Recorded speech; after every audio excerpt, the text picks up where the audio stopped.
Oh, here we go. Okay. All right. Yes. Woo! Yes. Welcome back. This is our first and greatest interviewee, none other than my special sister Hollis, aka Holly, aka Hollis Woods. It's so weird listening to you say Holly. You never call me that. No, it's your formal. But yeah. Your but Holly I don't think you've is like ever, my Olivia. I don't think you've ever called me that in your whole life. I call you Holly when I have to refer to you and talk to somebody in a formal way. Oh, like but, who? I guess like Ness or really? Oh wow. Okay. Again.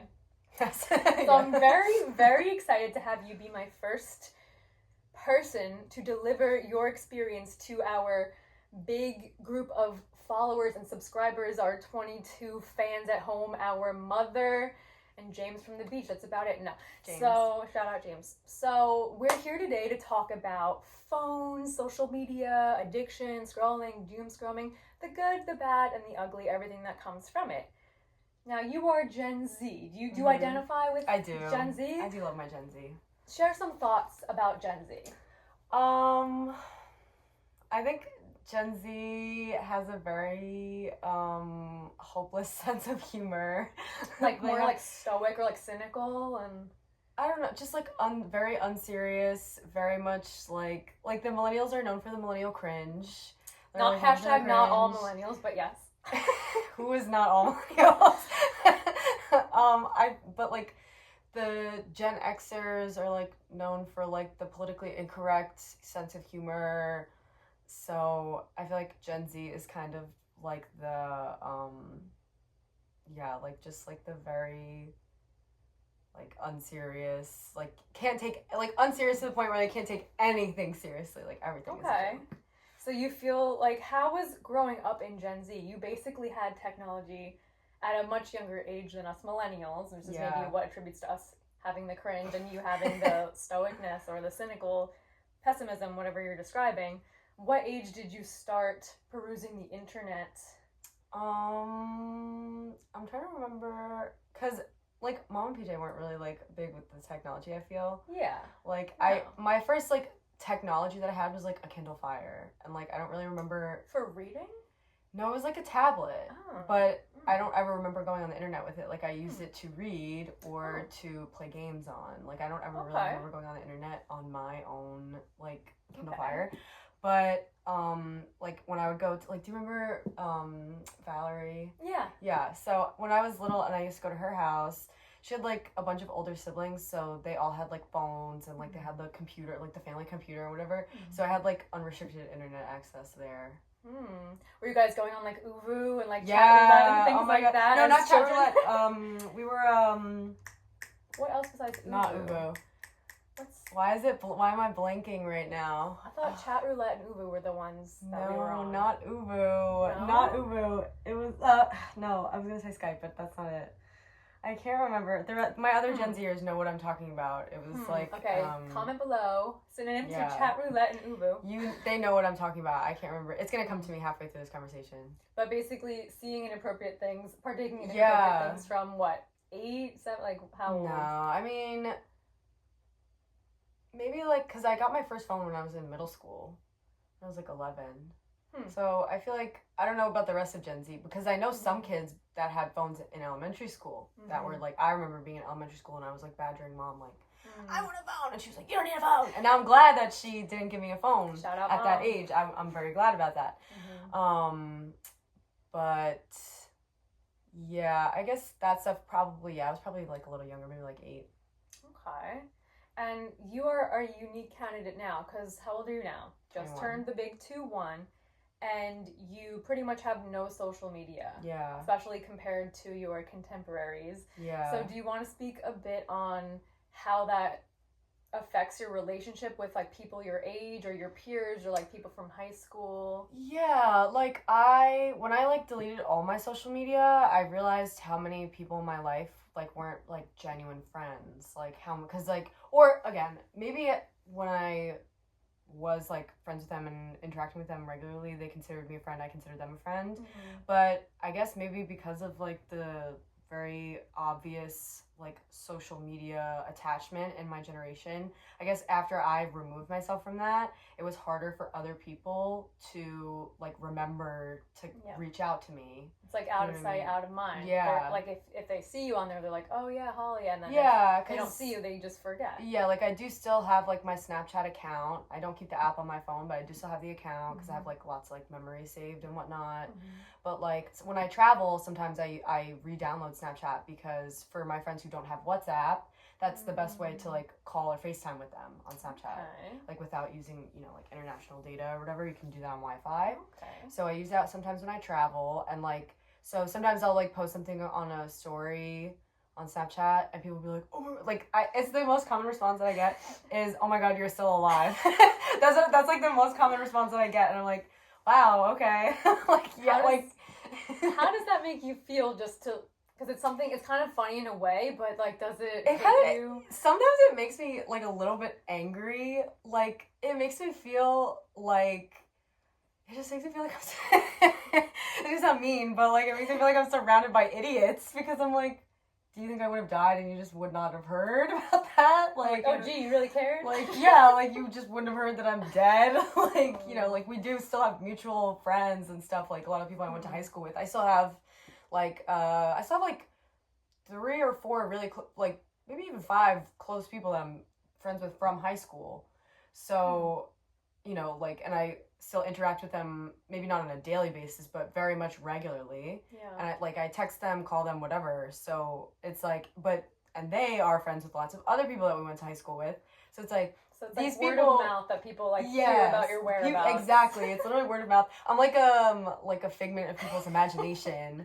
And sometimes it's just like annoying because I'm like, just because I don't have social media, it doesn't mean I don't have a phone. Like you can literally text me, like iMessage, text, like I feel like people do Instagram DMs so much, and it's like, or like group chats on Instagram. That's a lot. How like when I go out or whatever to like bars or clubs or whatever, and people want to like get my phone number, so to speak, they always ask for Instagram first. I feel like people ask for Instagram as like a formality, like, oh, I don't want to overstep too much and like be creepy or be too personal to and forward to ask for your number, but let's do Instagram because I think people normalize, like now you meet someone on vacation and you're seeing their dog photos and their child photos in 10 years from now. That's what I think is really weird about it because people think it's a formality to ask for the Instagram, but I think it's actually way more invasive, like because it's like people post their entire lives on their social medias, and it's like if you have my phone number, you would be getting to know me as if we were having a conversation. It's still digital. You wouldn't be judging me based on my little pixels. Exactly. You're getting the information by talking to me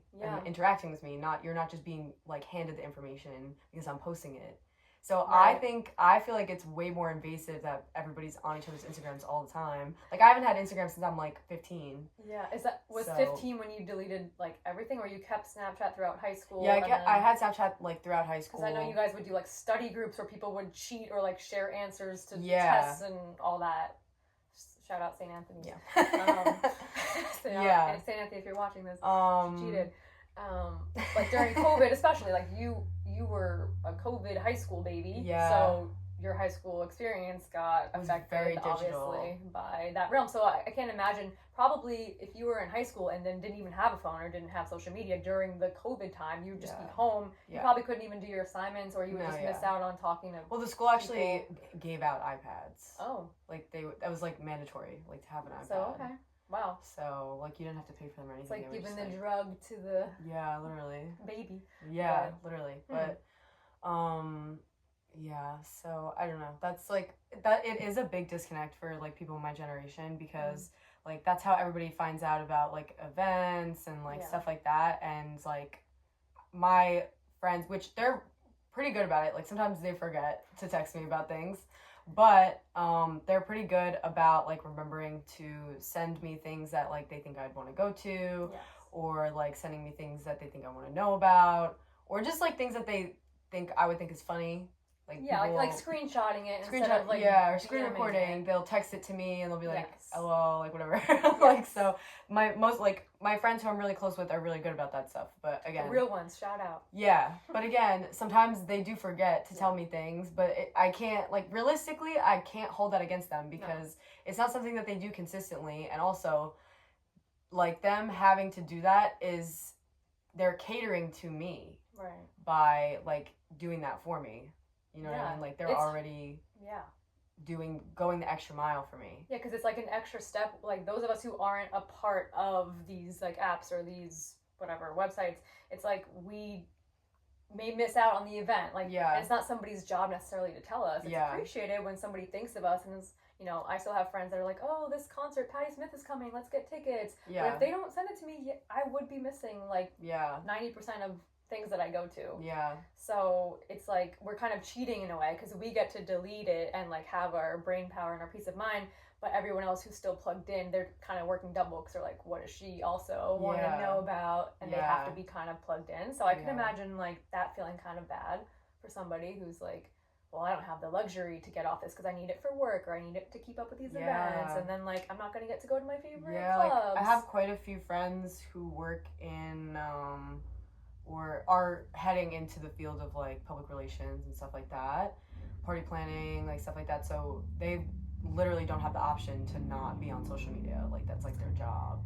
Like they have, because they have to do networking and they have to contact people and they have to like, you know, so. I feel like that's exactly the difference of like Instagram now versus like say Instagram when I was in high school. When I was in high school, the format was different. It obviously wasn't owned by Meta and all that, but it was just like your picture of like your dog, picture of your breakfast, and like just for fun. It was casual. But now it's like everyone's trying to like monetize it, turn it into a business, promo themselves, their craft, which is obviously like great for them. But now the energy of the app itself is like, you know, just like, it's less fun because it used to just be like leisure. Yeah. And now it's like business pretty much for a lot of people. Yeah. And then half the people I'd say it's like for their business, right? The other half I feel like are the consumers. So they're the ones feeding like the other businesses, like people posting reels and stuff. You have like a lot of people we know who maybe aren't the like business entrepreneurs or self-promoters. They're just kind of like sucking in all of this information, like reel after reel. And then at that point, I feel like that's where the problem comes from when like we don't have restraint to like take it easy with that. And like it can serve a purpose when we're using it to like network, to engage. It's obviously not the most fun purpose like how it used to be, but usually the people like that aren't as addicted to it because it's not like a fun thing. So there's okay, let me hop on and post and then like let me get off. Like those are usually the people that don't have the problem that I've come to see. Yeah. Much to think about. Yeah. It does sometimes feel like, sometimes I do feel pressure to like re-download Instagram and stuff like that because like with like events and stuff that I do want to go to, like I want to know about them when they're announced, you know what I mean? Like because then like now I'm going to a concert on Friday, hopefully if I can get off the wait list and get a ticket, because I didn't know until this weekend that it was happening. So it's like stuff like that. It's like it can sometimes in a way feel like I'm like falling behind. Yeah.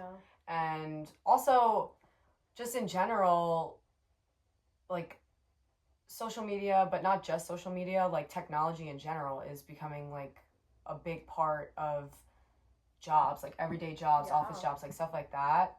So it's kind of like, in a way, if that's, like, the kind of thing that you want to get into eventually, or if you want to, like, work remotely, stuff like that, like, you need to familiarize yourself with technology, how to use it, like it's like Microsoft Word or like Excel, like shit now like it's that. Like gonna be like Instagram. You know how to post, you know how to edit. Exactly. So sometimes I feel like I could be putting myself at risk to fall behind. Yeah. You know. But I guess in some ways you're behind, like for those like business or resume ways, like one little outlet, but in many other ways maybe you're ahead just for like health, which is everything, like health, wellness, like nervous system regulation, and just like mindfulness overall, because like it's such a obviously chaotic, stressful time to be alive if you are plugged in 24/7 to these like seeing horrible things all the time. Terrible stimuli. Like, yeah, things that you don't consent to seeing, like, just show up on your feed, and now you know about it, but maybe you didn't want to know about it. So it's like people that have their notifications on for the news, or watch the news actively, or scroll actively to see. Like, I think now if you scroll actively, like, it's going to be like, okay, one picture of your friend, one picture from somebody that you do not follow at all who is sponsored, and then like a news, this just in, stabbing, this just in, shooting. Like, it's like clockwork. It's like every 3 posts now if you're on either Facebook or Instagram. So it's changed a lot. Like, I got off in 2022, and even at that time it was nothing like this, but I was still struggling with it. I was just like, my brain literally can't handle this. I can't balance being in the digital world and being in the real world, so I'm going to choose the real world because I just need to at this point, as much as I love the digital world, and obviously I still partake so much, but like without having the apps and the social media websites, it's just like way more manageable to like be a person. Yeah, to like be more present in like like the actual healthy, world. Like attention span, memory, like, and you're somebody that like, you know, you forget things sometimes, or like with ADD or whatever you like identify with. But imagine you were also plugged into like Instagram and like Snapchat 24/7, it'd be way worse. I feel it was also when I was still using social media, it was like during the time of COVID. So it was giving me so much anxiety. Yeah. Like, it was making me so anxious. Just because it was like just constantly hearing about and you also don't like anyone can post anything, so realistically you really don't know what is true and what's not. So it's like, you know, when you find out about something on social media, then you have to go and do your own research on it. So it's like, that's a good thing because you're like, you know, finding things out from, you're like going to legitimate sources and you're finding out what's really going on. Not everyone is doing that. So it's like things can get blown out of proportion. Some things don't get any attention that should be getting attention. So it's just like, it's all over the place. And I feel like there's the like scale is broken. Like there's no balance for anything. And I feel like everyone and everything is just kind of like all over the place all the time. Yes. So that was you can drown in that. Yes, it's so easy to drown in that. So and that was giving me so much anxiety. So that's like I had to remove myself from it because I was like, I need to live in the real world. I need to like touch some grass and like look at the sky. But like, do you feel like in your real life when you like walk around, or like when you see people, like how does your experience in real life compare with what you're being shown online? Like if you're seeing things about like the dangers out there and the fears out there, like Mom, shout out Mom. Yeah. Final Destination. Her nickname is Final Destination because she obviously is a protective, mothering, fear-based position of no, what's gonna go wrong? What trouble can my kids get into? Like what dangerous thing could happen? I was also rowdy in my younger years. I was rowdy. So it's like valid for Mom to be feeling that way for me specifically because I was always getting into some kind of trouble. But for someone like her who is anxious about like the state of things, like it's so terrible, especially for her to be seeing like the algorithm will get her, love you Mom, and like send her a targeted video and be like it'll be like she sent me one once. It was like Long Island specifically. It was like a girl that parked in Bayshore and went to the Fire Island Ferry, and she was like, somebody like put an air tag on my car. They knew my routine. They know where I'm going. They followed me home. Like I got it off, but it was just like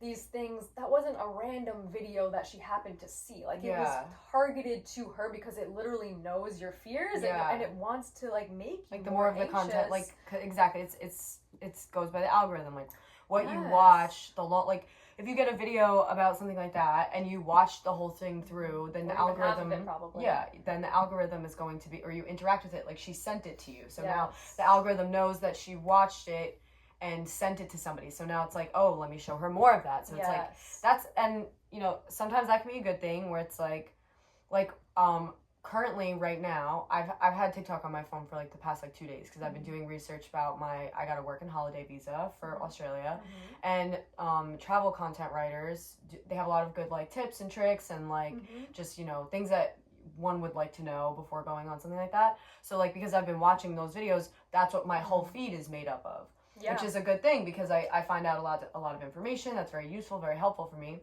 But on the flip side, if I was watching like videos of like the fucking crazy shit that's going on in Gaza or Ukraine, like that's all I would see. And like imagine what that's doing to people who are watching that kind of content all the time, because those people exist who like watch nothing but like horrible shit on the internet all the time. Like, the human brain should not be absorbing that much, like, horrible information and fatalities and gore on a regular basis. Like, the human brain isn't wired for that. No. So, it's like, there's a reason why people who go to war come back with PTSD. So it's like, if you're watching that shit on your phone... Yeah, what makes you think you're exempt? Yeah, like that's traumatic. Whether you're seeing it in real life or on a phone, like, you're seeing it. Your nervous system doesn't know. It's like, like you see a movie and your nervous system thinks it's real when you're engaged in a movie. So when you're engaged in this movie of Instagram.com, TikTok, it's like, this is just as real to you as it is for the person going through it, and then you put your emotions onto it and you create it as real for you. Yeah. So it's like... And that's actually a great point of what you brought up of, like, what you watch, like, more of it comes to you with the algorithm, because that is just, it's, like, mimics the energetics of how life works, right? Like, if you're paying attention to, like, all the things that are going wrong around you, like, you're gonna see more of that. Like, your brain will be primed to notice. Like, and if you're in the opposite, if you work really hard to, like, always see the good, always see the silver lining, like, you will see that more. Yeah. And it could be two of us. If I'm a negative Nelly and you're a positive Polly and we're in the same situation, it's going to feel totally different to both of us, because I'm going to be thinking about all the things that are wrong with it, and you'll be seeing, like, oh, good thing this happened, or good thing it didn't get to that, and you're seeing the gratitude in it. Yeah. So it's like, at least if we're using social media, at least before you go on, like, regulate, center, and be mindful of that if you want to preserve your health or, like, your sanity. Yeah. But I feel like a lot of people, when we're using it, it's like the doom scroll. So it's like, we're already anxious. We pick it up because, like, we're resonating with that anxiety frequency. And we're just like, okay, give me more of this, of what I'm feeling. Like, let me, like, merge my own anxiety with the collective and just, like, feel part of something. Because it's also, like, the algorithm is not giving you an opportunity to walk away from that, because that's what it's constantly showing you. So, because it's like, there's a balance always, with just like with everything. It's important to know what's going on in the world and be aware and, you know, stuff like that. Like, you need to know about, like, you can't just be like, ignorance is bliss, like, ignorant to everything that's going on around you. Like, you should know about it, but you should also have a chance to, like, live in your own life. Don't let it consume you. Yes. And so, but the algorithm is not built for that, because it wants to keep you watching. Exactly. If you get sucked along in that tide and you're just, like, mindfully flowing with that, you're gonna be like, oh my god, it's been 30 minutes or it's been an hour and I've just watched, like, 20 political terrible things, 20, like, war bombings, terrible things, 20 like one sad, like, dog dying, like whatever you see, there's no limit to it. It's like, oh my god, why do I feel like garbage? Or, like, why do I think the world is scary? Or why do I think, like, I'm not safe? Like, and it's like, what's the quality of your own thoughts then? It's like, if your algorithm isn't telling you what to think, and, like, let's say you don't have it, then it's like, oh, who am I? Like, it's like rediscovering, like, I'm sure when you deleted it, it's like, well, what do I like? What do I do now? Like, how do I fill my time? Like, there was quite a bit where I had to, like, there was quite a bit where, like, because, like I said, the reason I deleted it was because I was, like, really, really anxious all the time. Like, I was just, like, it was, like, in 2020 when there was just, like, the world was just, like, falling apart, and every time you got on the internet, it was, like, more people died, and it hasn't stopped since then, actually. It was just like, complete chaos. Like, it was just, like, more people are dying, and more people are rioting. It was just, like, just complete and utter chaos. People unhappy. Yes, literally, just, like, constant, like, negativity. So when I deleted it, like, the physical world was still scary because it was 2020, so we were still in lockdown, and there was still like, plenty to, like, be afraid of. Yeah. But that did give me a lot of time to, like, because obviously during lockdown there wasn't really much time to do anything else. Like, you pretty much had to stay at home and, like, figure it out. So that was kind of, like, when I got into, like, just, like, living slowly and being more present and, like, just, like, reconnecting with myself and, like, figuring out, like, now, my version of brain rot is, like, I like to binge watch TV shows, or I like to watch movies, like, stuff like that, which is, like, still brain rot, still screen time, but it's, you know, artistic in a way. Like, it's, you're consuming, like, longer form media, at least. Yes, like, you're consuming, like, art or writing, or whether it's good or bad. Like, there's, you know, there's good and bad TV shows and movies, you know, movies that are just, like, insufferable, movies that are really, really good. But it kind of puts you more in touch with, like, different expressions of, like, art and just stuff like that. So it's like, because, again, this is the digital era, so movies and TV shows are forms of art Yeah. in today's day and age. So it's still important to like pay attention to those things as well. But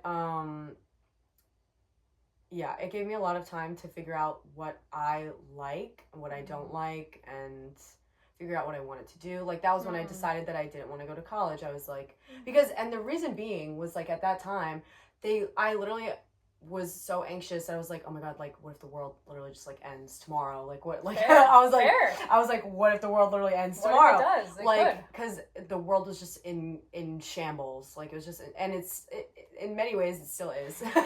But, because of the like whole health scare thing, that was like when I decided I didn't want to go to college and I wanted to travel. And I still like resonate with that. I'm like, I would like to go to college at some point. I would like to get an education, a higher education. I think it's important for me specifically.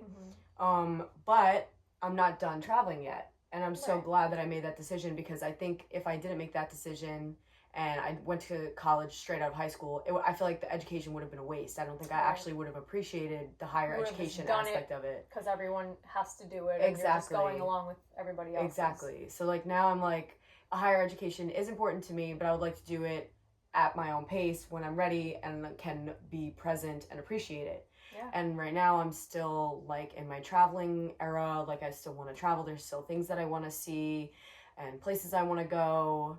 So I'm really glad, like, in a very weird, fucked up way, I feel like that was kind of a good thing that happened. Like, even though the world was just completely, like, so scary at that time, it kind of put things in perspective. It's like when people have, like, near-death experiences, and then it, like, puts everything in perspective for them. That rock-bottom transformation. And, like, that death and rebirth. Yes, exactly. Yeah. So, like, because I'm so glad, like, at this point, I've been to, like, I don't know, I think like 12 or 13 different European countries, European and UK countries. Yeah. And I'm like, a lot of people my age, like, haven't even left the US. Yeah. You know what I mean? So I'm like so glad that I got to do all of that. And that's a passion of yours. So it's like, what are some other people's passions that they're maybe not doing? Like, maybe it's not everyone's passion to go to Europe or the UK. Like, that's fine. But are you doing your passion? Like, are you just going along with like, oh, okay, college degree, check. Okay, 9 to 5, check. Like, house, kids, wife, check. It's just like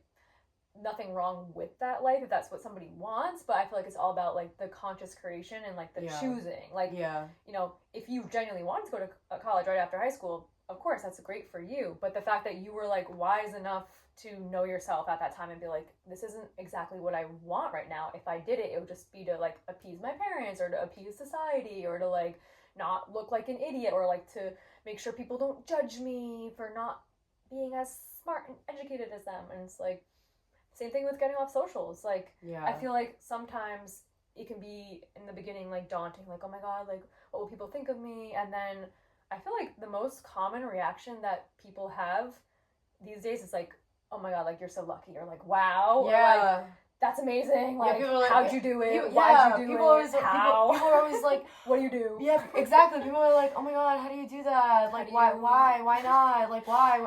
And it's just like, it, in a way, it's kind of sad to like see people do that, like behave that way, because it's like, cause there's a whole world of like physical things to like be a part of. Right. But people are just so used to like getting it digitally now. Yeah, and like again, that's totally fine if that works for you. Like Alexa, for example, like she loves her social media. Like she wouldn't want to like, you know, break away from it at this point at least.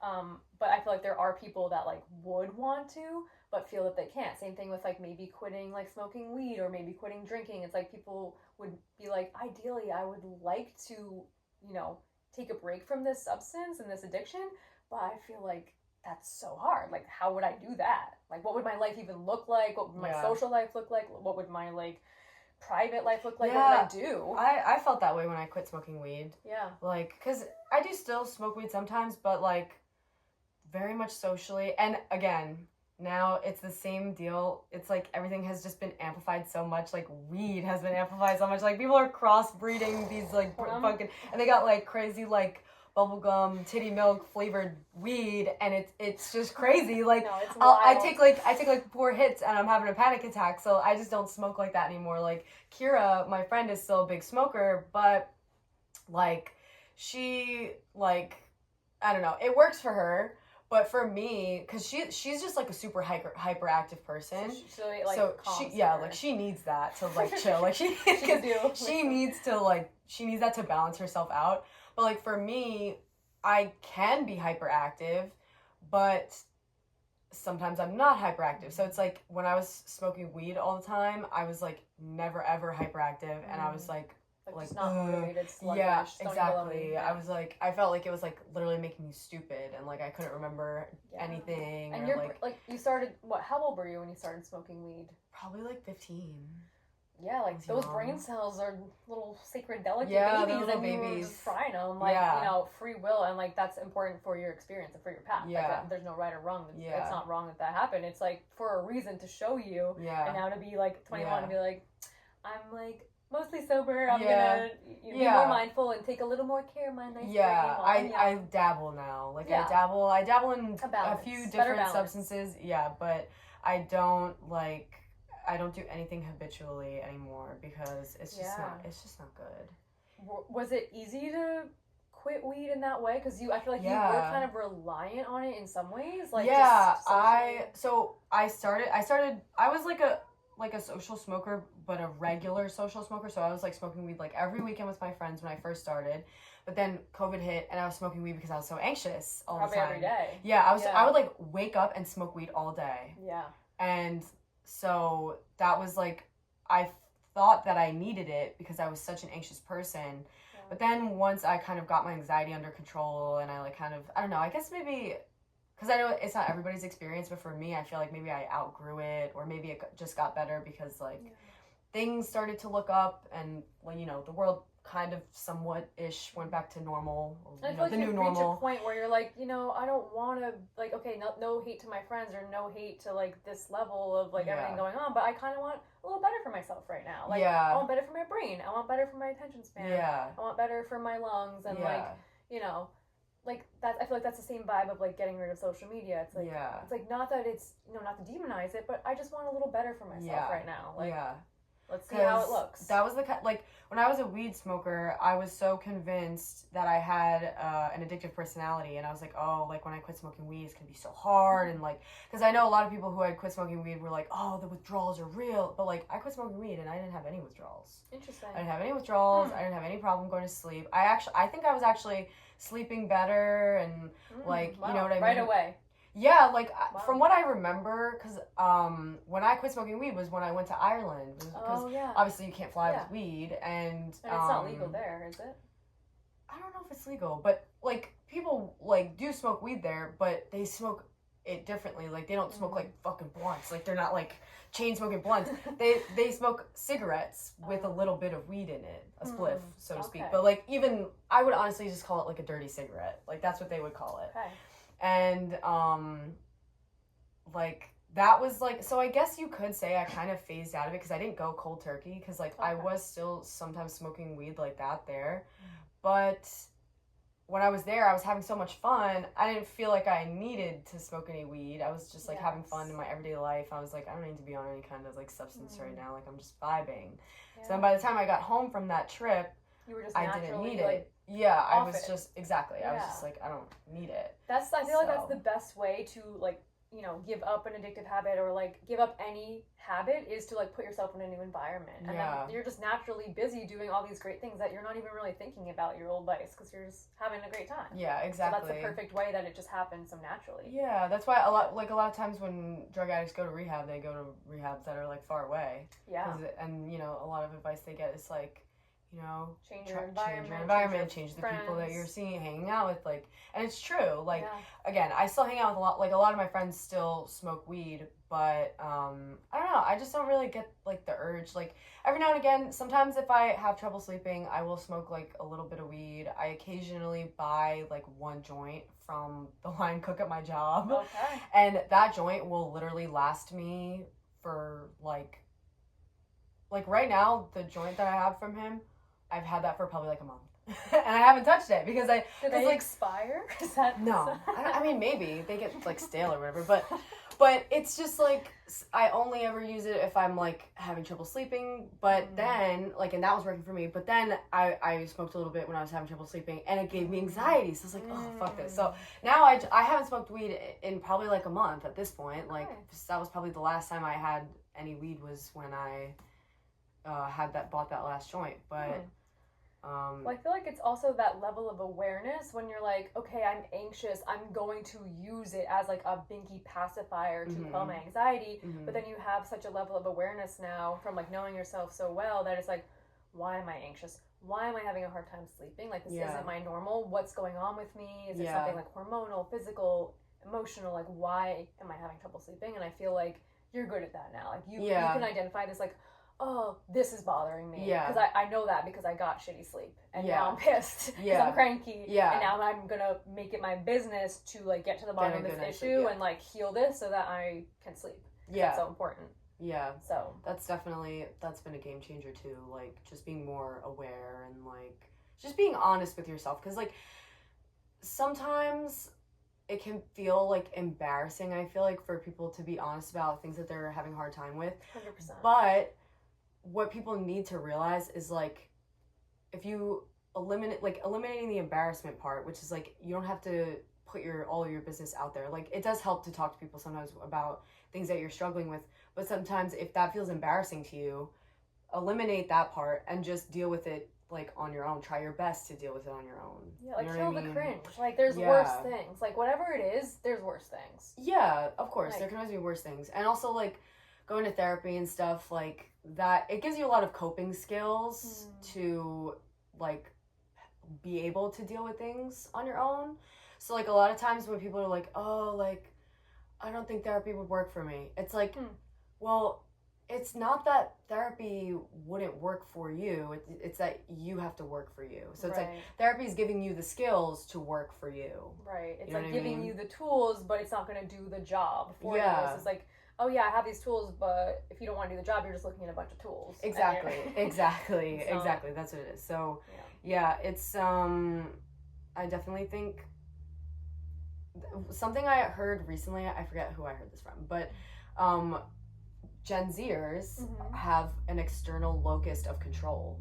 So, like, the generations before were experiencing much more, like, internal locus of control, being able to, like, take charge of things themselves. Okay. But Gen Z, because of everything that, like, we had that whole lockdown thing, that was, like, traumatizing for the whole world, of course. But Gen Z was really young when that happened. Yeah. So it's like when you're a kid and, like, the literal government is telling you that you have to stay inside of your house unless you need to leave for, like, absolutely essential purposes. It's like that kind of robs young people of their, like, feeling of any kind of control for themselves. So it's like, yes, exactly. So while that was, like, a short period of time, and now we're, like, past that, things have gone pretty much back to normal, a whole generation was, like, their young brains were affected by that. So now it's really hard for a lot of people my age, I've noticed, to, like, take back that control. And I even struggle with that sometimes still. Like, sometimes I'm just like, literally, what the fuck is going on in the world? Like, like, what is the point of, like, doing anything serious, any kind of future planning when the future is just so unsure? Yeah. Like, it's just so, like, shaky right now. And, you know, for so many parts of the world, like, there's, like, crazy political things going on in America. There's, like, horrible wars going on in the Middle East and in Ukraine. It's just, and many other places, like, just horrible things that are going on everywhere. So it's like, and now they're always talking about, something I always hear people talking about is, like, the whole nuclear warfare, because fucking Russia's going crazy. Like, it's like, and that's, nuclear warfare is probably one of my, like, biggest fears. Okay. Because there's really no, like, people always love to be like, oh, if I was going to survive the apocalypse, this would be my apocalypse team. I'm not surviving that shit. I don't want to take me out, literally, because I don't want to survive that shit. There's no quality of life there. Right. So that's what is scary about it for me, because, like, for me, quality of life is, like, the most important thing. Like, absolutely. I'm not really right here. Yes, like, I'm about the quality of life. So it's like, I would much rather, like, I would sacrifice like a really promising career where I would have, just a hypothetical. Yes. Like, I would sacrifice a really promising career that would have me working myself to death for like just I would rather be like, you know, slightly poor and like, you know, living a calm life. It's you know? and it's like slightly poor what in your bank, but like yes, if you have enough for your, you know, that's to have fun and to be safe and to be healthy, it's like you got enough, like you're rich, and then your travels make you rich, your experiences make you rich, and like your memories, your laughter, your love, like these are the things that make us rich, not like killing ourselves, hoarding pennies, and like hoping that one day like we're gonna get a break. And, like because that's another thing too, like especially as Americans, like America is a capitalist nation, so it's like Americans were always promised the American dream, like work really hard and, you know, you'll be able to have XYZ. But now Gen Z is coming in at a time where it's like there's like the job market fucking sucks. Like people are really struggling. People with like 3 freaking master's degrees can't get jobs. Oh yeah. Everything, like, I can't get a job at the mall. Yeah, literally, like everything is so expensive. Like a gallon of milk costs you like $12. So it's like that's another reason why Gen Z, what I was talking about before, the external locus of control thing, it's like that's why Gen Z is like Gen Z does like young people don't want to work. That's literally bullshit. Like that's literally bullshit. I know because I don't know, maybe there are Gen Zers who don't want to fucking work, but all the people I know are hustlers. Like all my friends are hustlers. One of my friends works like 3 jobs, goes to school, like she has her bills paid every month. She grinds it out and she still finds time to like have fun, you know, whatever. Kira, my best friend, she's like a hard worker. She's in like 4 different clubs. She's about to graduate college. She's going to do her master's. Like she works so hard. Like so many people that I know work so hard. I work so hard. I work so hard so that I can go and then spend that money that I work so hard to get on doing things that I really love, which is traveling. Right.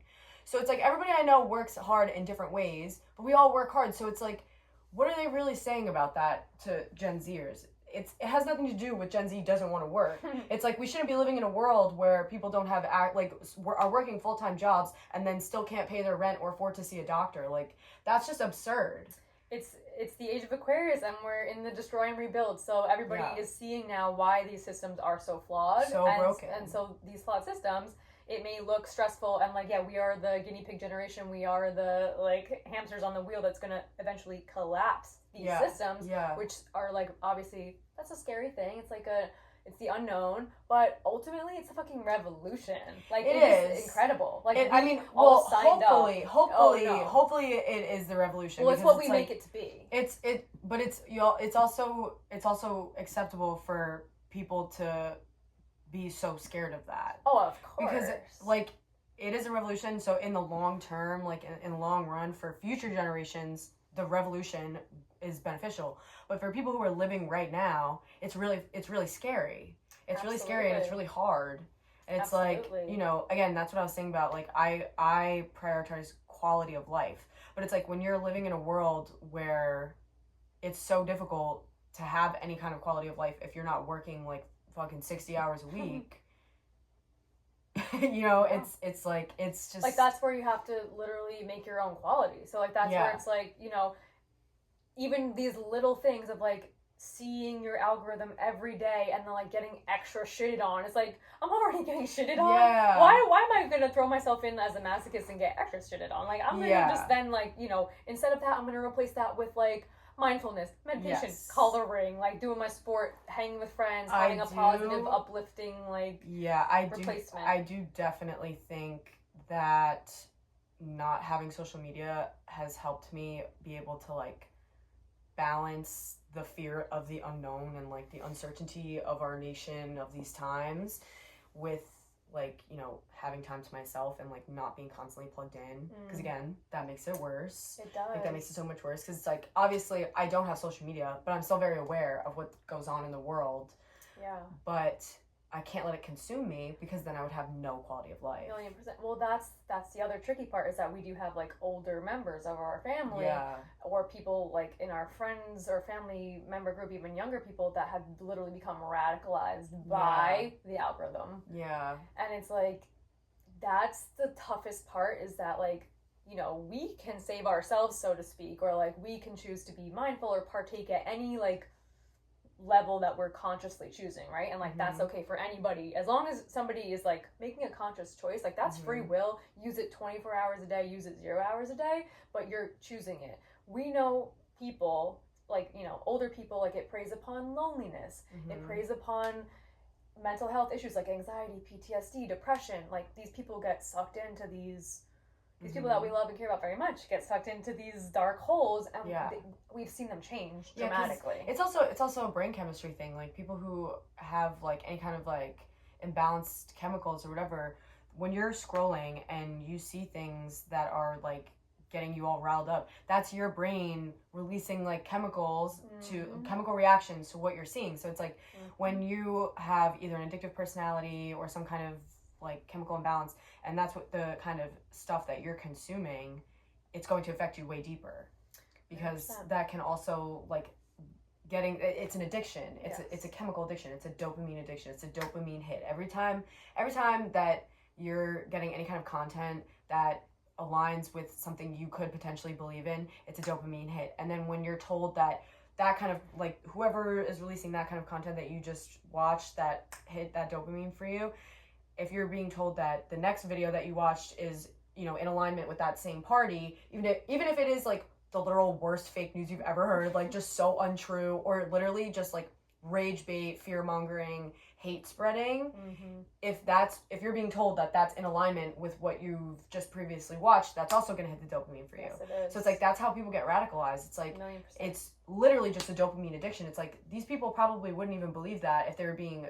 like sat down and taught by actual educated people who like are really like aware of, you know, just people who are balanced.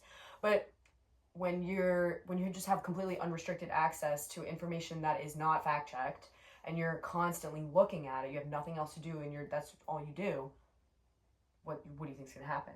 And even just to say that fact checking, there's no fact checking, because it's like he said, she said, right? Yeah. So it's like literally everything is subjective. You can create evidence to support any side, any thesis at this point. So it's just like, you know, censoring doesn't help, and like either side or every single position that can be taken like is being taken, and then it's like it's up to you if you resonate with that. But I feel like people at the beginning, had they been served it on a silver platter, would be like, no, I don't resonate with that. But like, through the algorithm, it really, they start out, no, I don't resonate with that, like that's not for me. And then now all of a sudden, 2 years later, 3 years later, you have people literally being like carbon copies of like Fox News, like of CNN, like literally just spewing the rhetoric that it's like repetition. So like, let's say the news says lunatic liberals like 50 times in an hour. All our dads are going to start saying lunatic liberals at the dinner table. It's like, that's not even your term. Exactly. You're just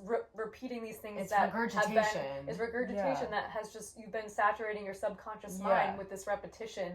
Imagine you were saturating your subconscious mind with like love, love, love, or like happiness, happiness, happiness, nature, fresh air, positivity, fitness, good health. Imagine like the difference of like how you're spending all these hours. And like what you said before, it preys on loneliness. Like that's so true. Like people who have like who maybe struggle to like have something to identify with, or struggle to have a strong sense of self, it's really easy to target those people, because especially with the politics, like if they can feel like they're a part of something bigger, i.e. political party, they're going to go for that. Like they're going to fall for that. You project like it's apparent, like, oh, like Donald Trump loves me and like has my back and like has my best interest at heart. Like, oh, Kamala, Biden, like RFK, like these people love me, and it's like people don't go up. These are shady politicians. Literally all sides. Like they do not love you. They love money. They love greed, power, and control. Like you have to love you. You have to love your children. You have to love your family. You have to love your neighbors. You have to love your coworkers. If you find yourself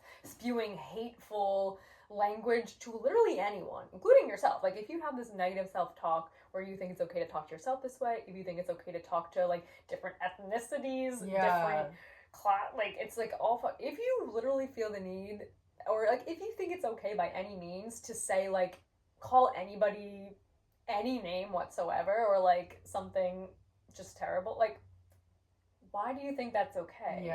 Like that's not, it's gotten so out of hand because it's just like divisiveness is just really taken over, And I feel like we've forgotten why we're really here. Like, I feel like we've all forgotten the plot. Like, we've just gotten we've lost the plot. We've gotten so far off track. And it's like when you're hidden behind the screen, it's like, you know, as kids, what was it, like Ask FM or something? Did you ever my God, like, yeah. You would be able to, like, anonymously bully. Is that what Cyberbully is about, that movie with Emily Osment?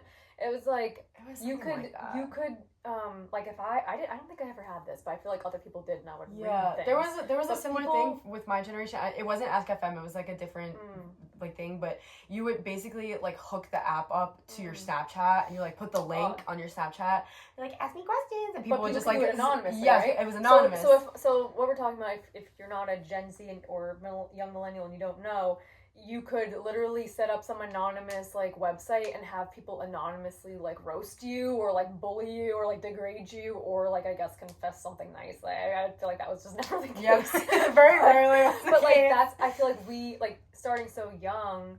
It was like that's one of the groups, right? Like like I can say this because they don't know it's me, and then I feel like some extreme cases like it would go to the principal of a school and like they'd be able to like somehow see in the website who it was, like track it, whether police got involved or something crazy. But then like let's say even the older people now who never had this anonymous stuff, it's like they have Facebook or got the worst, literally the worst invention of all time.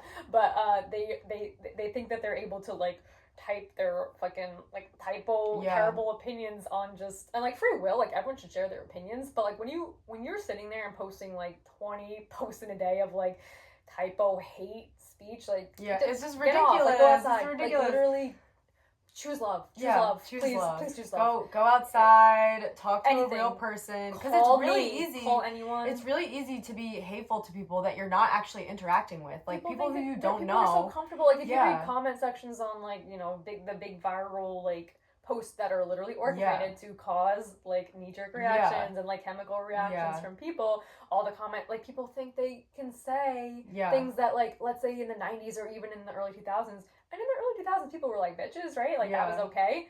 But like you wouldn't even say those things to people. Like you wouldn't walk around calling people. And at least like before the whole social media thing, if you were gonna say some crazy shit, you had to say it out of your mouth and own it. And get punched in the face because people could punch people in the face. So # bring back punching people in the face. With love. Choose love. Choose love and punch someone in the face. No. Yeah. Listen, sometimes the most loving thing you can do for someone is punch them in the face. Sometimes the most loving gift you can receive is being punched in the face. Also true. Energetically or also physically. True. Yeah, also very true. Like, but yeah, like back then it was different when you were like being fucking hateful because there was no like type it behind a screen and nobody could see who you are. You had to say that shit. Write an anonymous note. You had to say it with your whole chest, and people saw who it was who was saying that, and that was it. That was the end of it. But like now, people are so bold, hiding behind their little screens and like fucking rage baiting people online constantly. And it's just like, I mean, like nobody should be like rage baiting in person or online. But it's just like if you're gonna have like these crazy, outrageous, hateful opinions, be bold enough to go outside and fucking say it out of your mouth. Like, stop posting it online. Go outside, go into public, go into like a grocery store or your local pizzeria and say some shit like that and see what happens. You know what I mean? Like, like see how that works out for you. Keep saying it. Live your life that way. Walk around, keep saying it, and see how many people stick by your side. Because I can guarantee you it's going to be very few. And I can guarantee you the ones who do stick by your side are going to be also horrible people. Just not good vibes. Like, so it comes back to frequency. Like we talk about that, right? Like that frequency is just so low. So like other things on that low frequency find you. Or like whether it's like a negative experience, like getting a flat tire, or like you know, something bad happening, like health issues, 1,000,000%. That is the literal frequency and vibration of disease. Like that's when you're vibrating at that frequency, like, you know, and you want to up-level your life, and you want to even take one healthy step for yourself, and you want to give yourself one gift. It's like, what can I let go of? Like, what toxic habit, what old conditioning program can I let go of? What can I, like, what's one small way that I can just choose love right now? Like, what's one positive step I can take? Like, you know, for some of us, it's like deleting social. For some of us, it's just like, I'm not going to reply to this text message. Yeah. Like, I am. Yeah, sometimes. I'm refraining. Yeah, sometimes you gotta take a beat, decide if it's the smartest thing to interact with, if maybe you should just throw your hands up, walk away. Yeah. You know, it's It's very chaotic. There's so much hate. Like, and I think that's the huge issue that I have with social media. Because, like, if social media was a place where people were spreading love all the time, I would love to be on social media. Well, that obviously exists, too. Like, any of the accounts that I had, like, sometimes I'll still check in, like, via Alexa or, like, you know, people's websites or something. I'm like, oh, what's this person up to? Like, obviously there's, like, still some normal people left, and like there's still it exists. I'm not saying it doesn't exist. It definitely exists where there are people who are, you know, like mindful, being positive, normal. yes, and like trying to like spread love. But unfortunately, I feel like most of what is big on social media is controversy. Well, that's the thing. People see something nice and it's like, okay, that's nice, right? Like, it's not going to get so many, like, interactions because it's just, like, it's not hitting that reactionary, well, like, also misery loves company. Absolutely. So it's like when miserable people, like, when the world is, like, unsure and there's so much bad stuff going on and people are posting that, you have other people who are miserable glomming onto that. And we are, like, neurologically wired for that oftentimes. Like, when we grow up in chaotic households or just, like, literally being obsessed with drama TV. Like, we love Jersey Shore, for example. I still love that show so much, but, like, now at least we have the awareness to, like, treat it as, like, you know, a joke or a play or an act and, like, not identify with it. But as kids, I feel like we were, like, our brains were, like, being created around Jersey Shore and the other day, I was at Belle's birthday party. One of the girls, like, we were talking about Jersey Shore or whatever, and she was like, oh my god, who's your favorite one? And I was like, I actually hate all of them.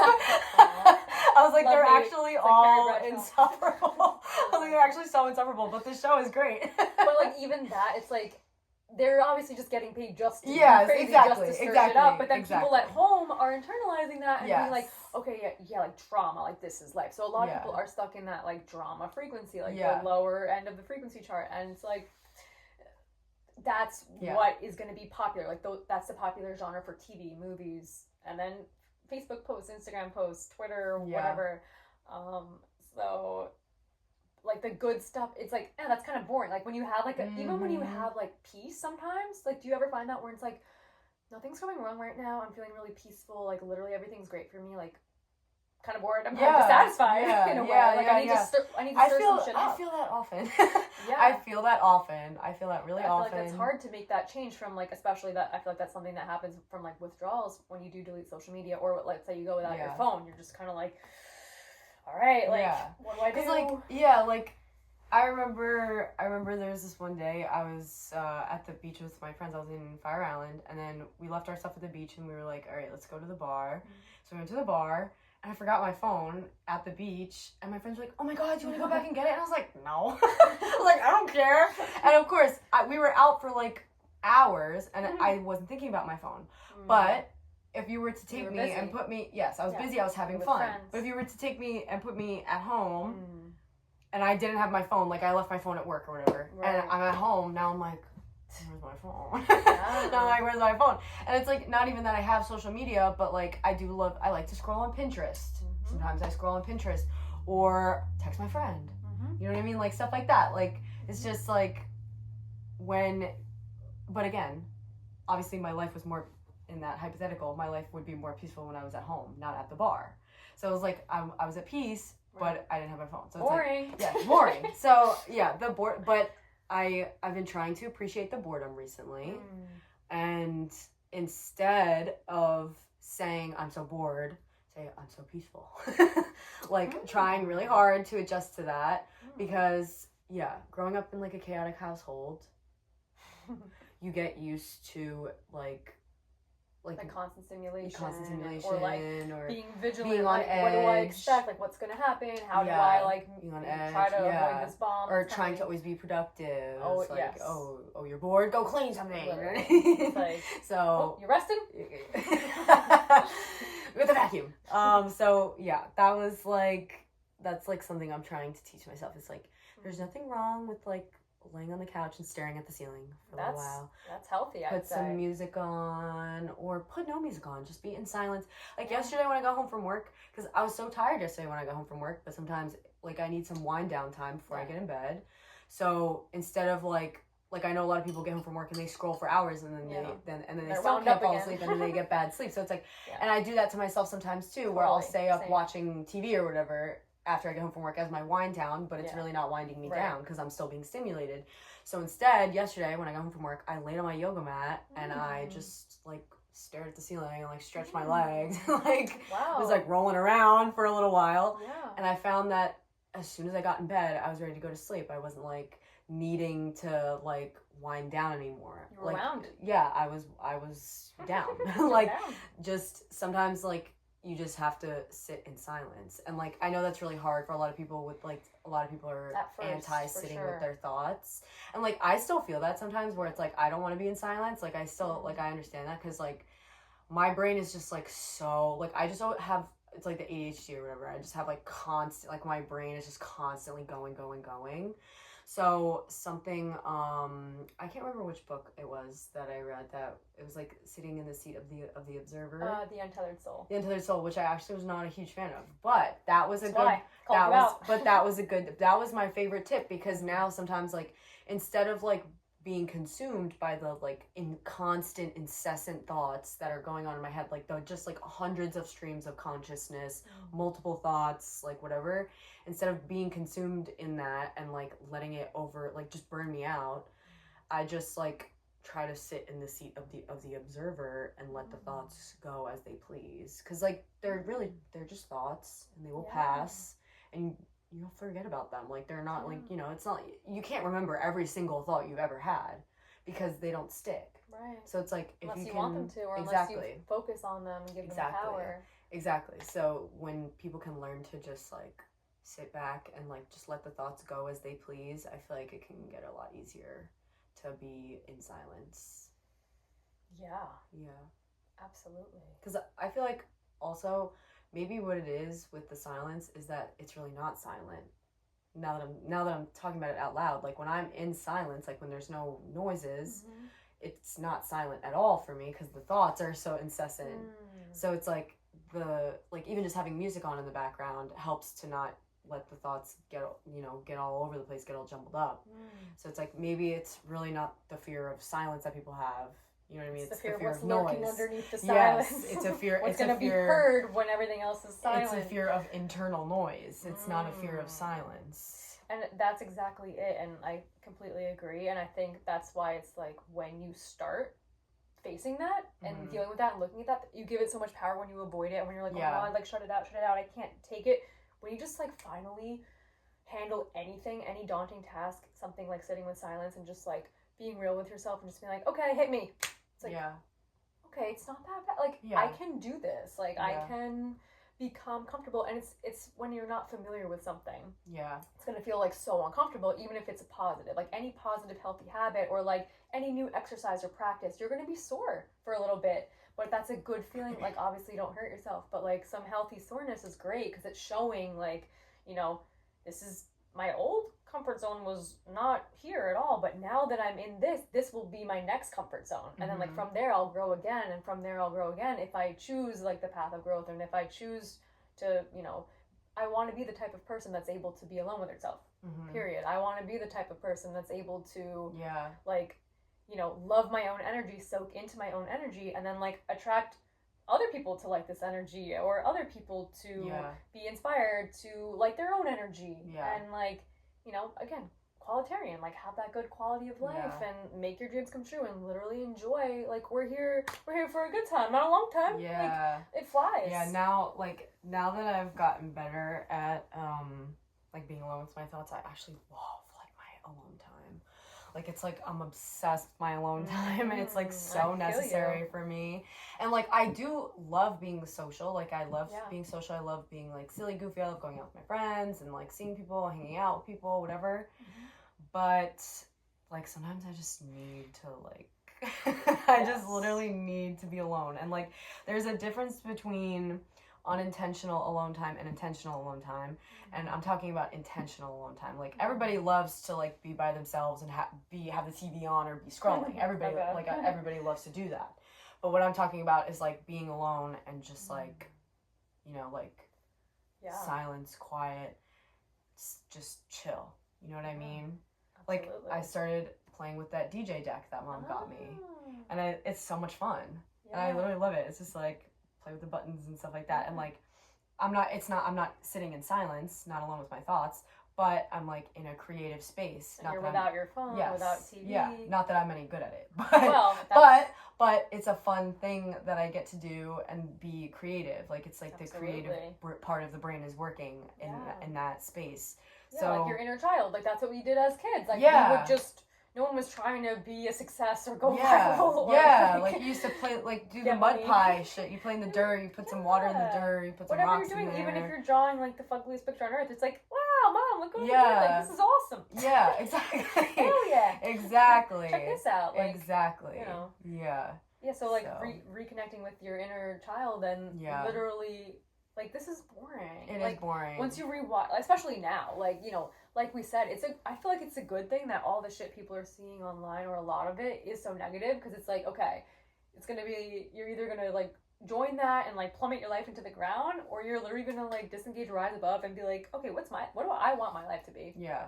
Let's make it that. Let me fill my day up with the activities that I like to do, the thoughts that I want to have. Like, let me just consciously create instead of follow along with the algorithm and what everyone else, you know, is doing. Like, why support someone else's vision and not my own? Like, we're all, like, it's an abundant earth. We can all thrive and we can all be supported. And like, I'm going to support all of you, but I'm also going to support me too. So it's like, you know, there's no, I don't know. Did you have that problem? Because I feel like a lot of, like, especially girls in our similar age, they say, like, when they would go on social media, they would feel, like, constantly comparing their lives to other people's lives. Like, I never really had that. For a while, that was, like, that was definitely a struggle. But, like you said, women are just constantly pitted against each other. Like, they're always, like, that's just a trick that the patriarchy has been using for centuries to... Like, I feel like I would never, I never had thoughts like that. Like, if I would see something that I would want to do, or, like, let's say it's, like, someone's, like, at a concert that I'd like to go to, and, like, oh, I wish I was there, like, with them. Yeah. But, like, I don't know, I feel like it has to do with, like, if you are living your life for yourself. Yeah. Like, if I know that I'm doing everything in my power, and, like, living it's on definitely, my path, I definitely, I would be upset. I definitely don't struggle with that as much anymore. Probably really, like, not at all. Like, of course, there's moments where I'm like, oh, wish I could be doing that. Yeah. But it doesn't consume me. Like, I'm not... Even, like, the wish I could be doing that, it could be, like, I like that feeling, because I'm like, oh, wow, I didn't know that about myself. Like, I didn't know that my dream was to, like, live on a farm, because I'm seeing this girl living on a farm, and I resonate with that. That sounds fun. Like, before I saw this, maybe I didn't feel that way. Or you see somebody doing, like, a new sport or, like, a fitness thing, and you're like, huh, I never really thought about doing that, but now that I see her, I think that's cool. It's a cool, like, inspiration, motivation, and, like, maybe you can even talk to them, learn more about it, or, like, you know, go do some of your own research, or, like, check out classes that are nearby, like, where you live. Yeah. But, like, I feel like a lot of people we know, like, Girls in Mystery even, or other people, would be like, oh my god, they're living, or, like, this is another really funny thing, like, people will see, like, a picture of somebody smiling, and be like, oh my god, they're so happy, they're better without me, like, they don't miss me, like, their life is great, and, like, they make all these assumptions by, like, one photo, or, like, a person's page. Like, if I have a profile, and let's say I'm really depressed, and I post a bunch of pictures of myself smiling, no one will somehow know I'm depressed because they see me smiling. It's like, you can't assume anything about people, but I think people do. Yeah, that's social media has been, like, especially with the whole influencer culture now. We don't know these people. It's like we don't know these people. It is like politics. Like, we don't know these people, and these people are, like, tailoring their pages to look a certain way. Yeah, they're tailoring it to look a certain way. So it's like, people just need to use better discretion. Yes, they need to use better discretion, and they need to, you know, have more confidence in themselves. Have more confidence, too.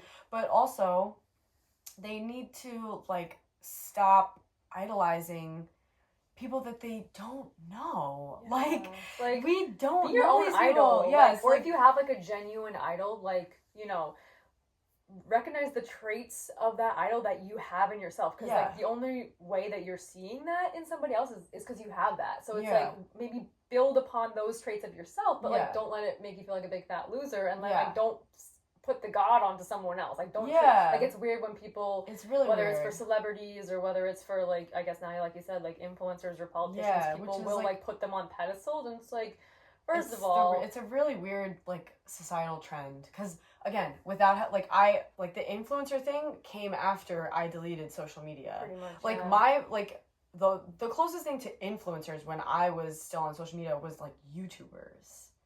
You know what I mean?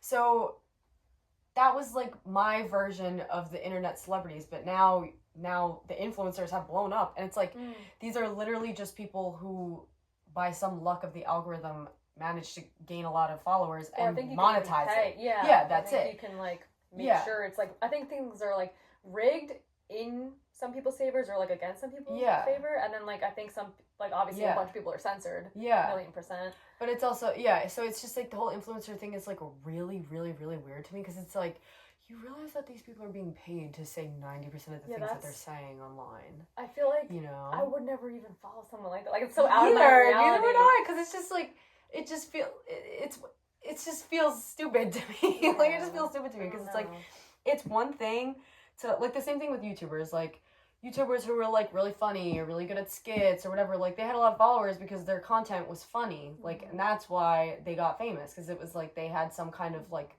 talent, even if it wasn't real talent, like not that they could act. Yes, but it was like they were funny, or they made good spoofs, or you know, they made really good edits or whatever. So people were getting famous for that. But now with TikTok, it's literally just a stroke of luck when it came to TikTok, or people were getting famous because the algorithm, exactly, or it's like they did like a dance on TikTok and it like blew up, and it's like, so it's just so, I don't get it either. So it's just like, I don't know where like it, like the whole influencer thing is just really, really, really, really, really, really weird to me. It just doesn't make any sense. See, I never really have such a strong opinion on things like that because it's not really in my reality. The things that usually end up disturbing me is people's reactions. Like, if I know someone and I see them being, like, hypnotized by something or abducted by something, and I'm like, that's what I mean. Why are you... That's what I mean, because it's like, when I see people around me being so concerned about, like, what influencers are doing, I'm like, you realize that's like a fake, like, that's like your friends? Like, yeah, like, I mean, maybe not necessarily, like, friends or just acquaintances. Acquaintances, yes. Just like, they'll like, maybe, I don't know, like want to buy products from these people, or they like idolize these people, or they hate these people, and I'm like, you realize you don't know these people, right? Like, it's like that quote, like, love me, hate me, either way it's all about me. Yeah, it's like it's literally like, this is like a figment of your imagination. Like, this isn't even like a real, like, this is what you think is a real person, but like, people are so complex, and like they have lives outside of this, and it's like, you don't actually know this person. Like, this person that you're so in love with, so obsessed with, could be a horrible person, or this person that you hate could be a really good person. Absolutely. The point I'm trying to get across is people don't know what they're actually, you know, paying attention to. Like, they're not actually like, people aren't using the tool of discernment. A lot of critical thinking we've seen plummet these days, but like, again, I feel like I'm an optimist, and I'm like very radical optimist, and I don't believe in any such thing as like good or bad necessarily, but especially not bad, because I think even if something is so ugly, fugly, messy, and like dangerous, or like if people are suffering a lot, I think something good's gonna come from that. So it's like, if people, let's say right now, maybe a lot of people aren't thinking critically, maybe in 20 years or so, like those same people or the next generation will be so inspired by their mistakes to then start, like, I see this a lot because I'm on these algorithms that are like, okay, like, fight the brain rot, like 8 ways to make yourself smarter, or like people are taking back the initiative, like whether they're getting the dumb phones or like the flip phones, or they're getting away from social media, or they're starting like self-education and like discipline, like meditation. Like, those are all the videos that come to me. So I feel like that is, people wouldn't be inspired to do this if we weren't like hurting so badly in the opposite direction. I wouldn't have been inspired to start this like research project if I was like loving being on my phone all the time. Like, it's like, you have to go through this like suffering and pain, and like watching the people that you love be abducted to be like, you know what, enough, let's study this. Without darkness. Literally. So it's like, you know, the yin and yang, and to not let ourselves get consumed by either one, whether it is the light or is the darkness. Like, oh my god, this is so great, oh my god, this is so terrible. Like, because I think those are like the heightened emotions that get preyed upon on social media. So if you can stay neutral, or like, or at least choose your emotion, like if you want to feel happy, like choose that happiness, and like if you find yourself being in, you know, despair or hopelessness, like instead of soothing yourself, pseudo-soothing yourself by scrolling, like, you know, lay on the yoga mat to unwind, or like, even if it feels hard, give yourself at least 2 minutes to do it. That way you build that willpower. Like, okay, I did it for 2 minutes. Yeah. Great progress. Maybe tomorrow I'll do it for 3. Sometimes, yeah, exactly. Because sometimes, like the sitting in silence, if you give yourself those 2 minutes to do it, the 2 minutes sounds really daunting and like a really long time. But it's like once you get there, it really might not be so bad. And then 2 minutes is your normal instead of, instead of no minutes. Like the point is, humans are so capable of literally whatever they want. Yeah, the human spirit is so resilient, and the human species is so evolutionary.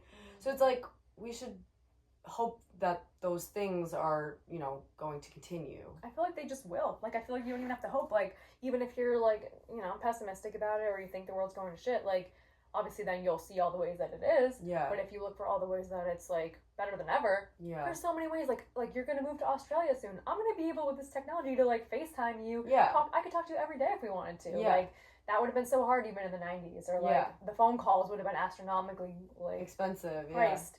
At those times, like that's what James talks about. And in Ireland, when he first moved here, it was so hard to call home, so expensive. Now they can WhatsApp, FaceTime, like there's so much good. So that reminds me to ask the question of what is your favorite part about your phone, or about any social media that you dabble with lately? Like what are the reasons you love it? Like for me, definitely the maps.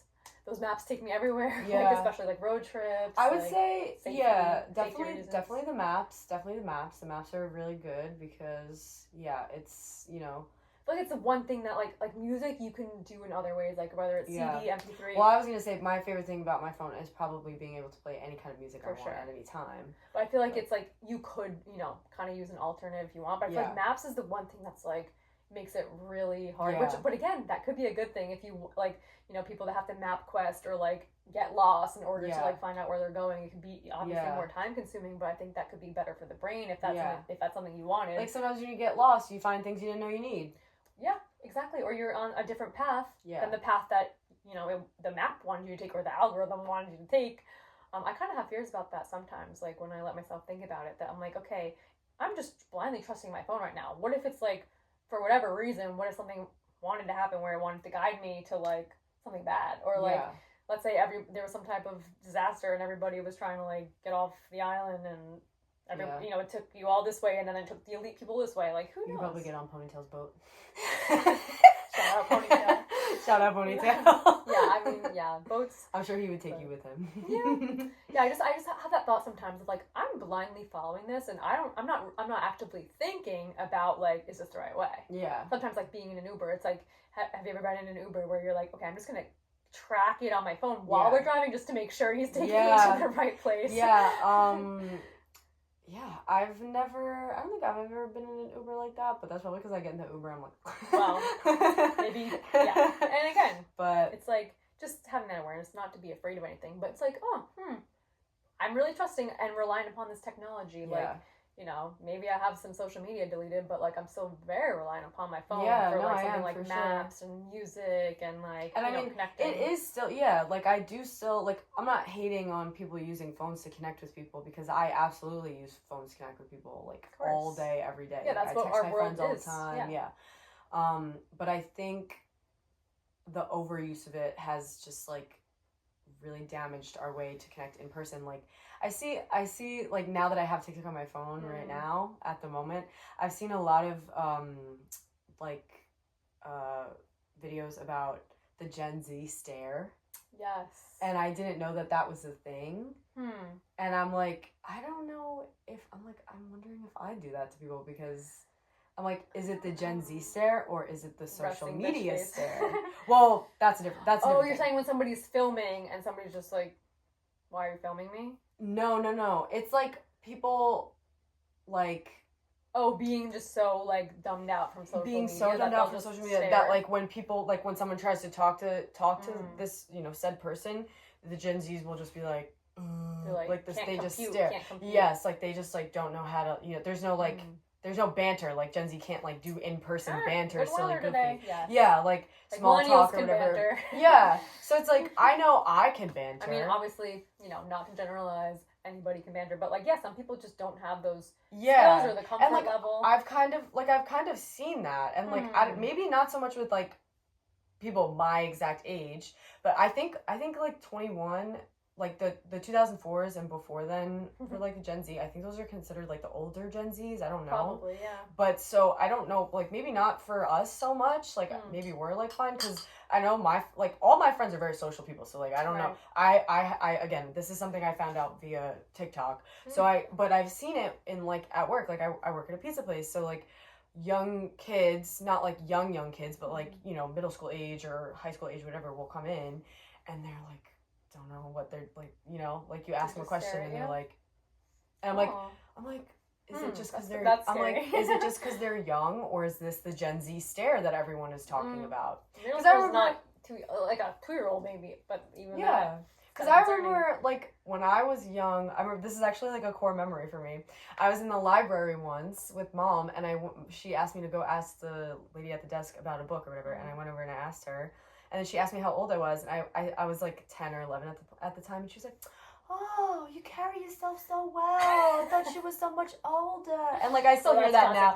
I hear that constantly, so, again, that could have just been, like, it could be that I'm an anomaly, but I don't know, because I'm now that the Gen Z stare has been brought into my like orbit, I'm seeing it in the kids that I'm interacting with, like the younger Gen Z and the Gen Alpha that I interact with. I'm like, oh wow, maybe these kids are like numb, like these, you know? Yeah, like maybe they're just so overstimulated that they are like processing. Yeah, because like real life is slow and much slower than on the internet, because like when you're on the internet you just scroll, you're constantly getting all this information and you're in a million places within seconds. Exactly. So it's like when you compare real life to that, real life is slow, it's slow paced, and it's also you have to interact back.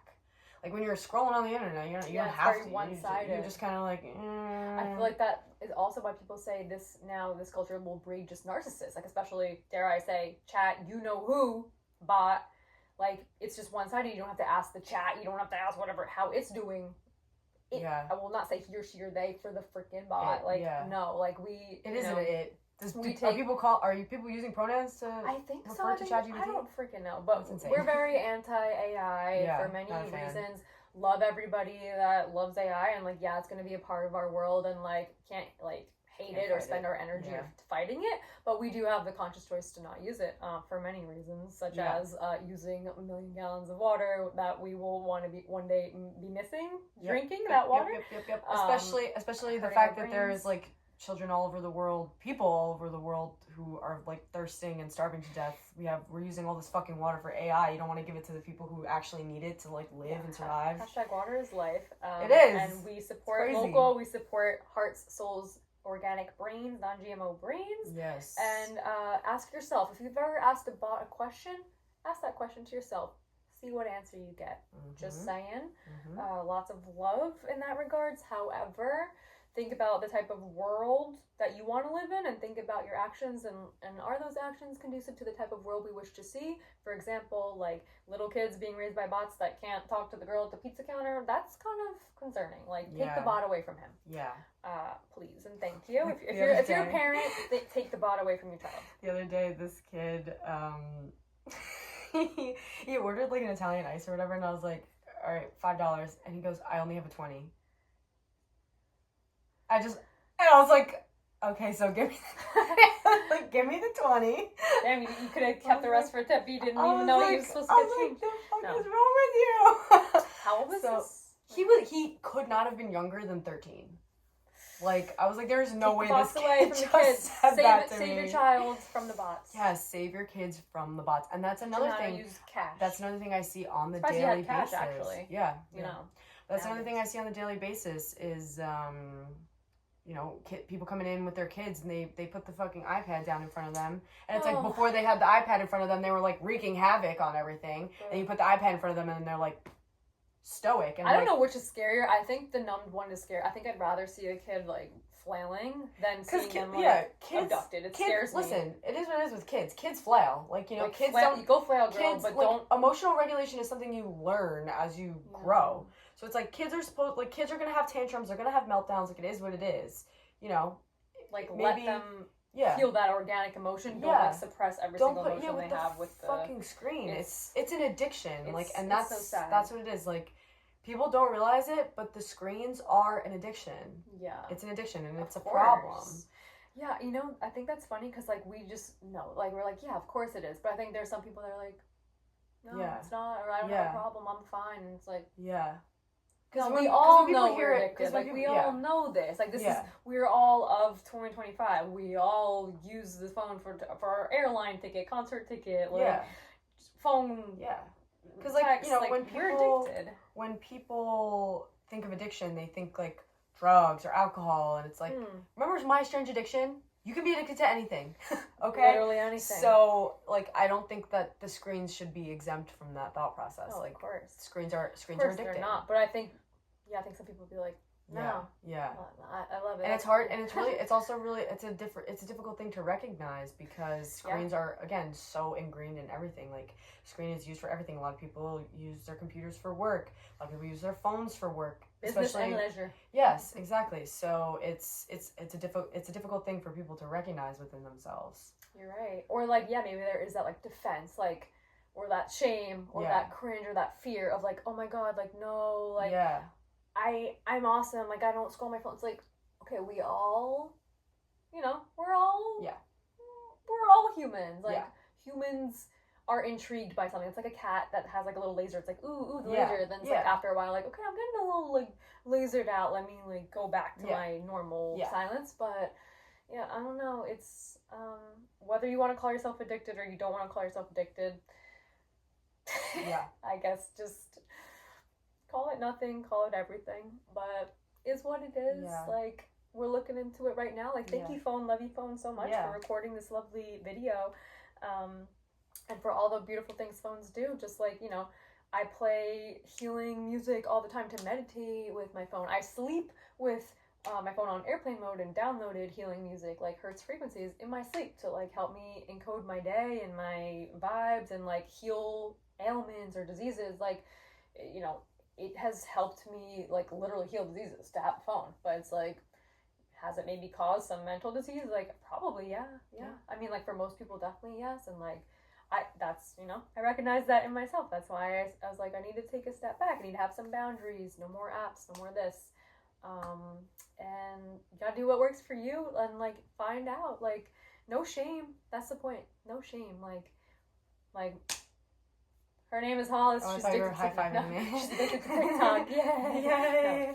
No. Like, even, like, hearing, though, that, like, you have it on your phone for research reasons, of course, but, like, you're getting, like, things that you're not consenting to, like the Gen Z stare stuff, or, like, different trends and different terms. Like, just knowing that, like, creeps me out sometimes. Like, knowing a trend sometimes creeps me out. I usually like when my friends will tell me about a trend, and I'll just ask them to explain it to me, and I'll be like, oh, that's creepy, or that's the Gen Z stare. It was kind of funny at first, because I kept seeing it, and it was actually, a lot of people were getting, people were doing, like, skits about service workers.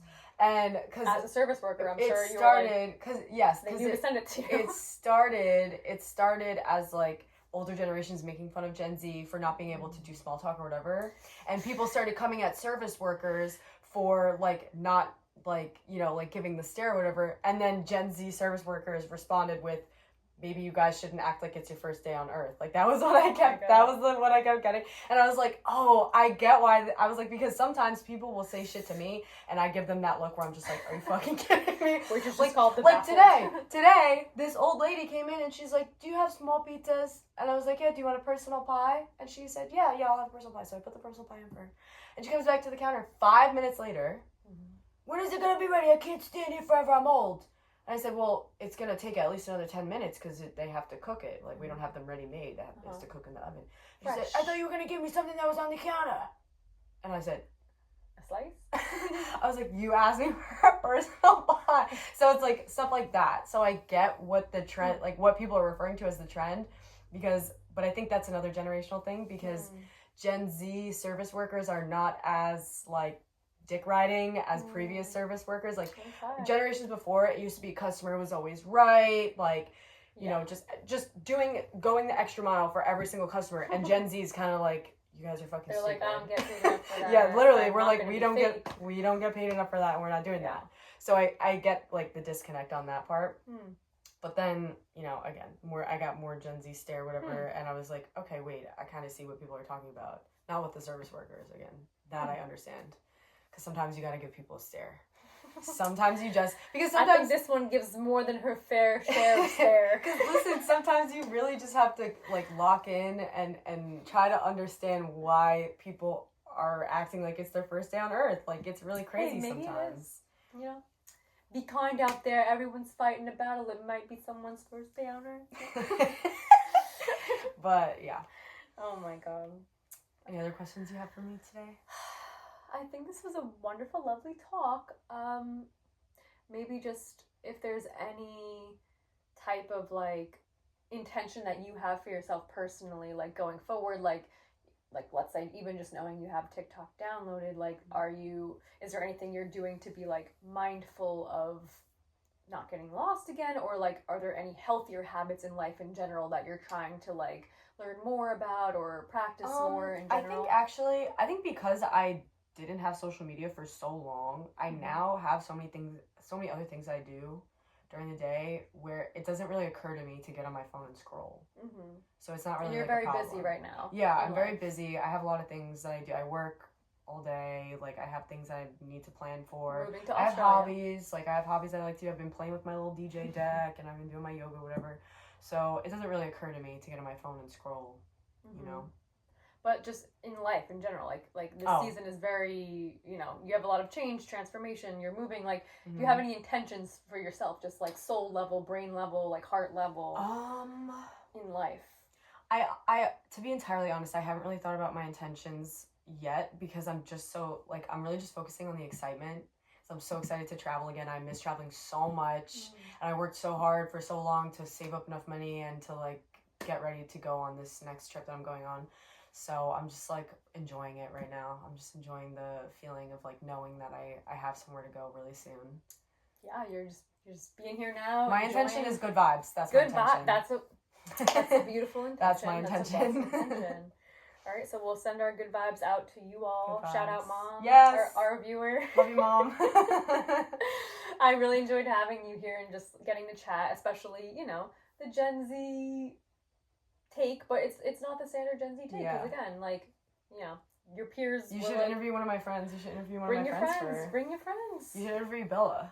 Oh, because she's all up in it. Yeah, because she does promoting and stuff like that. She does, like, event planning and stuff. So she would be a good person. She's, like, the flip side. Yeah. So she would be a good person to tell her to come on down and get on the World Wide Web and share her experiences and views. And on that note, any other messages, experiences and views, anecdotes, advice for the viewers, any channel divinity that you'd like to share? Good vibes. Good vibes. Good vibes. Intention of good vibes. Intention of good vibes. Okay, where in your day today can you have an intention of good vibes? Or where, if your day is over, where did you maybe have an intention of good vibes? Or where could you have maybe done a better job with having some good vibes? It's good questions to ask the self. It is. Well, I think that will conclude our first interview. Yay. More to come. Maybe we'll get the friends on. Yeah. I have a few other people that are interested. A lot of people are shy, and not just shy. A lot of people are really ashamed. I think there's a lot of shame around this topic. Like, they don't want to come on. Like, they've given me their answers to the research questions and the project questions, like, anonymously. But I think they're hesitant to come in front of a camera and, like, maybe even admit they struggle with something, or maybe even admit that, like, their life isn't where they'd like it to be at due to getting lost in the sauce and the phones and the medias. But I don't know, maybe after watching you come on here and just, you know, talk unfiltered. We don't edit here at the Paradise East production. We do not edit. You are getting raw magic codes straight up. Yeah. No filter, no edits. So I think people are weary because, like, especially with phones and with social media, you get to just, like, edit a lot now. Like, you get to unsend. Yes. I hate what says. It tells you though when somebody unsends. It'll be like Rose unsent a message, and I'm like, what was that? I don't like that shit. I don't like that shit either. I don't like, even with edits. Like, I don't like any of it. I don't like reacting. Like, the hearts. Emphasis is, I love the reacting because I don't like sometimes I don't want to text back a message. I don't like that. Sometimes I just I would just don't rather want to you text just say back. nothing. Okay. I don't want the heart. I don't want the thumb. Noted. The thumb is the I don't like the thumb either. The thumb feels kind of like... If anything, I like to do the thumbs down. If anything, like I rarely will. I need to do any reaction, but sometimes I'll just thumbs down something just for like to feel something. Yeah. Like every like maybe once a year, like really rare. But yeah, like the edit, it just trips me out. Like just try to be more organic if you want. You know, like be more. You can't edit. Like if I'm having a conversation with you, I'm like, oh, let me go back. Yeah. I mean, true. You could hypnotise, but like, why do all that? Just Gaslight. Be raw. Just be real. Be audacious, like be confident in who you are and what you stand for. Like, yeah, like who cares? And guess what? If someone's judging you on YouTube.com, you're fine. You're fine. You be good. True. They judge they. It's all a reflection of themselves. So, thank you for joining us here today, and good vibes. Good vibes. Good vibes.